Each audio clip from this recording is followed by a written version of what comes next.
here at the wonderful Horticultural Center of the Pacific in Victoria, and I'm here with Sandra. You guys have a wonderful garden here.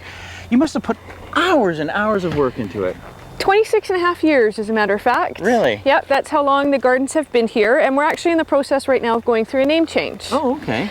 We have been the Horticulture Center of the Pacific for the last 26 years, but so many people in Victoria don't know what we are. Think we're the testing station or the quarantine station. No. So we're actually changing our name to Glendale Gardens and Woodland. Oh, okay. Which is the name of the lands that the center is on. Yeah. And we're part of the Saanich municipality.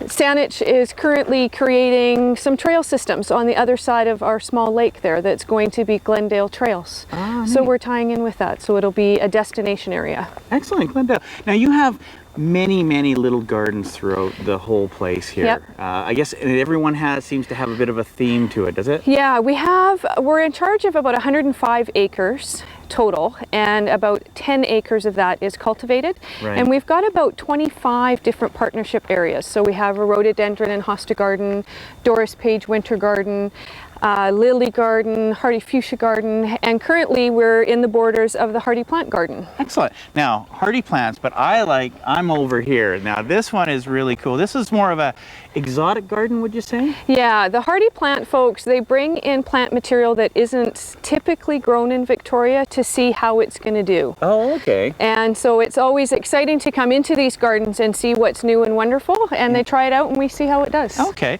Well, I want to point out, well, first of all, this one, I really like this one, and I heard it's a little invasive too, is it? I don't think of it as an invasive because I like it so much, probably. It's grown as an annual and self-seeds readily. Oh, okay. So in that, some people might consider it invasive, but it pulls out relatively easily. One person's self-seeding is another person's invasive. That's right, yeah.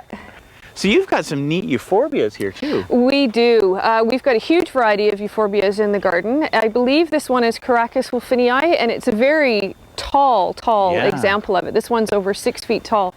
And for people who don't know, euphorbias or poinsettia is a member of the euphorbia Right. family. Yeah. So they have the white milky sap in them. So if anybody's growing them in the gardens, you do need to be careful because the milky sap can burn people's skin. Right. And cause blisters, but they're great garden plants. So would I be right in saying that a lot of this stuff, if not most of this stuff, would only be sort of grown in Victoria? It wouldn't probably do so well in Winnipeg or...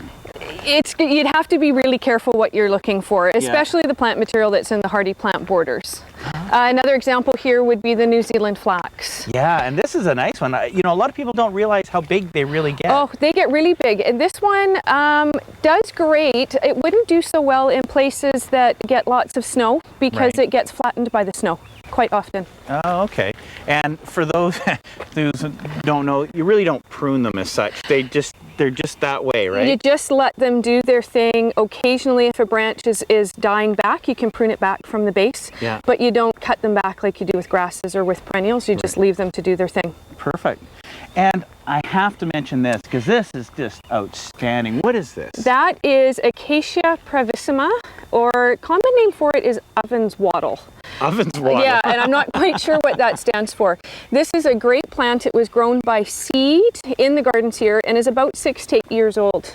And it started showing the yellow of the flowers probably 2 months ago. Really? And in the last 2 weeks, the flowers have really opened up, and it's just it's a showpiece for the gardens here. Unbelievable. So how much longer do you think it's going to last? Probably another week, maybe 2, Really? depending on what our weather does. That is definitely a showpiece. It's just anybody, you can pick it out from tens of meters anywhere in the garden. It just sort of stands out. Yeah. It's amazing. Yeah, lovely, great yellow color to it. Perfect. Well, Sandra, I really appreciate it. I'm hoping you're going to invite me back because this garden seems to go through changes practically every few weeks. Something new is coming up. Yeah, we'd love to have you back. You bet. Great, thanks.